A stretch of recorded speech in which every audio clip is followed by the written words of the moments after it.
So yun guys, naka-quarantine nga kami and eto kararating lang ng ayuda namin. Ito yung bigas, tapos may mga delata. So maraming salamat po sa effort ng barangay namin and of course sa LGU. Thank you so much po. Thank you so much. We'll get through this guys. Salamat po.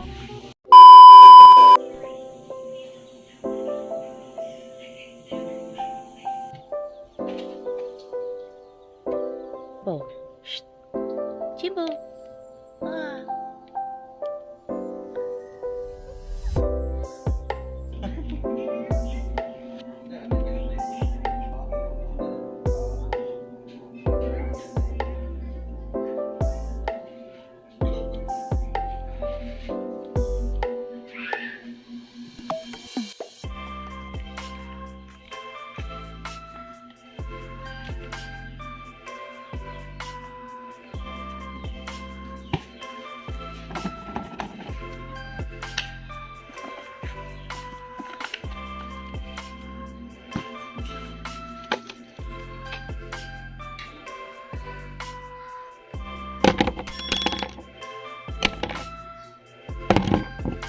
Hey guys, welcome back to another Planzilla video, and for today's vlog, it's really time na we will propagate our Philodendron Black Majesty. As you can see, it's very long na, and a lot of its aerial roots are already coming out. Yung iba nga bumabalik na sa soil, ayan. Let's take a closer look. So, we will be propagating this today para hindi na siya humaba pa ng humaba. So, we will just use this pot. Kasi nga hindi pa kami nakakabili ng pot. We are on quarantine right now. And also, this new pot that we were supposed to use for the silver sword. So guys, if you are interested, just keep watching. But before that, please don't forget to subscribe. Tap nyo na din yung bell icon para ma-notify kayo whenever we upload a new video. And if you are ready, let's begin!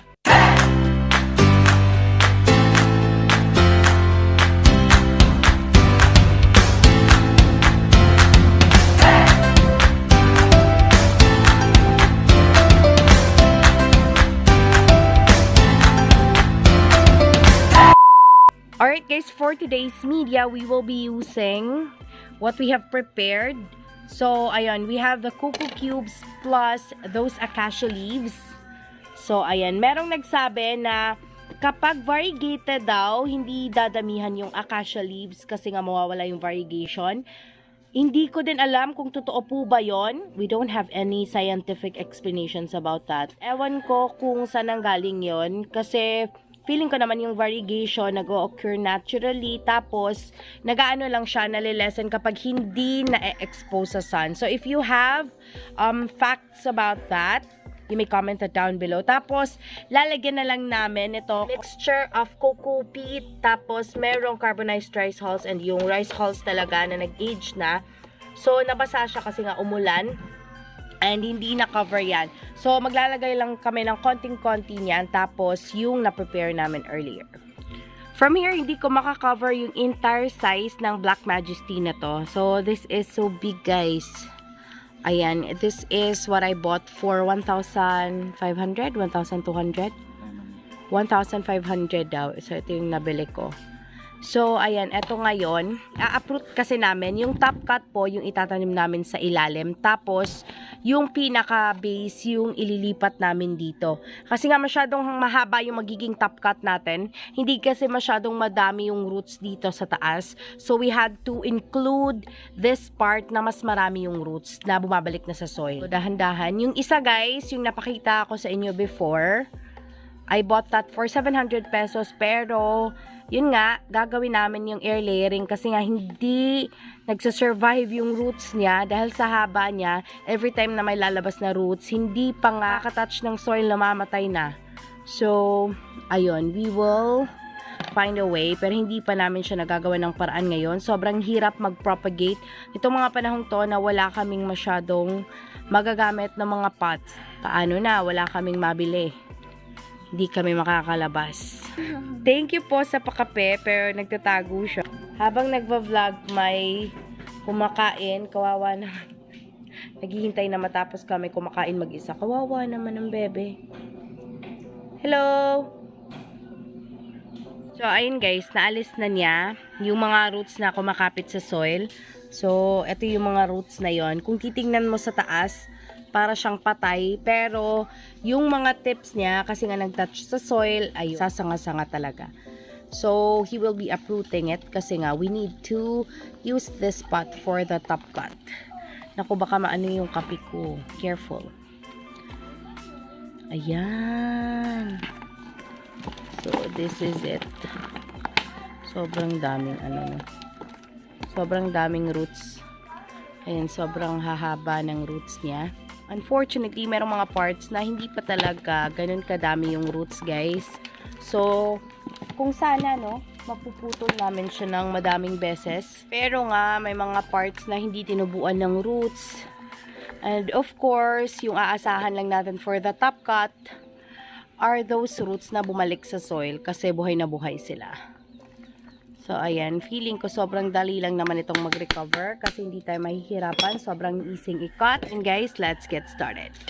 Diyan niya i-cut kasi kinat pa natin dyan sa mas mababa. Nako, baka hindi mag-survive yung isang dahon kasi nga wala siyang root. Ayan, paslant mo i-cut. Super juicy na mga ganitong klaseng philodendron, guys.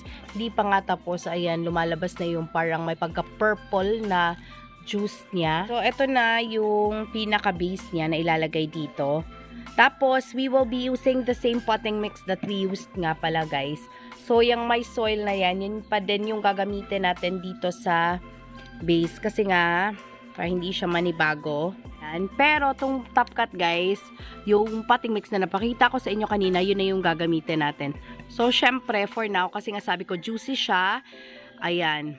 Nilalagyan na muna ng cotton kasi nga super dami na mga juice na lumalabas sa kanya. So, I'm sure for those of you who have propagated philodendrons of this type na yung mga kulay purple, katulad ng mga cardinal, guys, they are quite juicy. Ayan. So, lagay na lang muna dyan. So, yun yung magiging top cut natin. Medyo malaki yung top cut natin kasi nga mahaba siya, guys. This spot, nalagyan na yan ng coconut fiber kanina. Tapos, yan, itatanim na natin. Kumuha lang tayo ng konti dito. Tapos, dapat nakapwesto na yan dyan bago tayo mag-add. So, ayun, syempre, yung cut niya, lalagyan pa din natin ng cinnamon powder. Add tayo ng potting mix dyan. Konti na lang, hindi na siguro mauubos yung potting mix na yan kasi mas maliit yung pot. Mahaba siya pero hindi siya ganun ka-wide. So, hindi ganun kadaming lupa yung kakailanganin niya. Guys, tapos na po tayo sa base pero hindi pa siya nalalagyan ng cinnamon powder. As you can see, tumutulo talaga yung juice niya. Ayan. So, don't worry guys, pag natuyo na siya ng konti, doon na natin i-apply yung cinnamon powder para mag-heal kaagad yung sugat niya. So, ayan guys, pinatuyo na lang muna. Pero yung base hindi pa din natutuyo up until now. Ayan, okay na siya. Ayan, di ba namumutla na tuyong-tuyo na yan. So, maglalagay tayo ng cinnamon powder. And, lagyan na lang din natin to ng, itong isa. Ito, lagyan natin. Para matuyo siya ng bongga. Tapos, ayan, ito, nahugasan na kasi ito yung gagamitin nating pot. And, nilalagyan na ng cinnamon powder.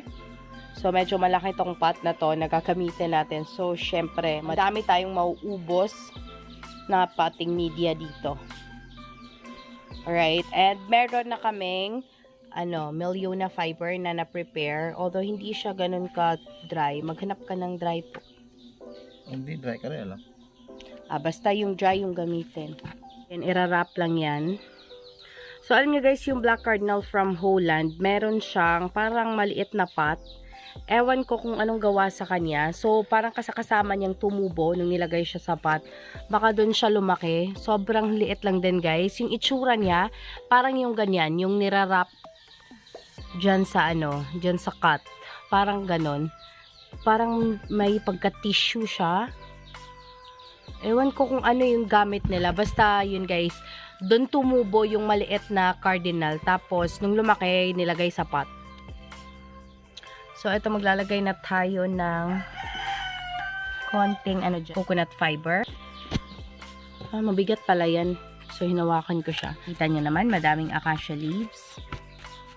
So, para pag umulan, diretso na siya. bumabalik. Parang tag-ulan na yata ngayon. Yung nakaraan kasi parang nilipat yung summer sa August, sa July, sa August. Pero ngayon guys, unti-unti na namang umuulan. So, bumabalik na yung ulan. And medyo nasobrahan tayo sa light dito. Ayan. So, dapat ina-arrange ng maigi. Yung mga roots niya, di magkabali-balik kasi medyo mahaba na yung mga roots na yan, guys. Kasi nga, nasa taas sila tapos pa nilang bumalik sa soil. Ayan.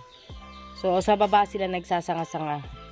Dapat siyang i-arrange ng mabuti. And we are also aiming na straight na yung pagtubo niya kasi nga medyo patagilid siyang tumubo, guys. Ewan ko kung dahil ba to sa pagkakatanim sa kanya before. Basta, ayan. And medyo malaki na talaga siya ngayon. Hindi pa to umabot ng 1 year, guys. Hindi ko lang maalala kung kailan namin to nabili. Baka mga September, October, November, mga ganon. Kita nyo naman, na-arrange na siya sa loob. So, mag-a-add na tayo ng potting mix. So, pupunuin lang yan, guys, or up until the line that you can see before you reach the edge of the pot. So, ginagawa niya yan. Shout out po to Ma'am Cheese Diary. Hello po. To Ma'am Luisa Susada. Thank you so much for watching. To Ma'am Ada Domangka. Shout out po sa inyo. To Carmelita Imperial. Ayan, shout out din po. To Aurelia Rizon from Melbourne. Thank you so much po. To Sempron Zandra May. Hello to Gladeline Nava from Bicol. Maraming salamat po. Also to Sir Romeo Bohol from Rizal, Luzon. Sorry nga po pala kasi blurred talaga kahapon. Blurred yung video kasi nga data lang yung gamit. Tapos to Ma'am Era Ella of Sandakan, Sabah, Malaysia. Salamat po. To Mama Rita Chua Solpico. To Ma'am Remedios Osman Collection. Liz Pelismino. Yes po, maraming nagsasabi na Holland Black Cardinal daw po yun. Tapos to Ma'am Felipa Manlapig. Ayan, malapit na tayong mapuno dito. Arquitecto Hardinero, thank you so much for always watching. And to Ma'am Rosaline Sinas Paalesbo. So, malapit na tayong matapos dito, guys. So, I'll get to see you when we get right into the montage. Nga, guys, dahil sa laki ng pot na to, naubusan na kami ng mga na-prepare namin na kuku cubes plus yung acacia leaves. So, ayan, nag-a-add na lang kami ng rice hulls dito. Ayan, dito sa taas. Tama naman yun, yung coco cubes. Tama lang sa level. Oo, level umabot ng naman siya. Roots. Umabot naman siya sa level ng mga, parang natabunan naman niya lahat ng roots. Pero may konti kasi, yung nasa pinakataas na part, need din natin siyang tabunan. Syempre, para magsasanga-sanga yung root na yan. Ayan. So, meron pa siyang konting uling, oh. So, ayan guys. Eto na tayo. So, we'll get right into the montage. Sabi ko na kanina magbo-montage. Pero ayan, nakulangan. Kaya, see you.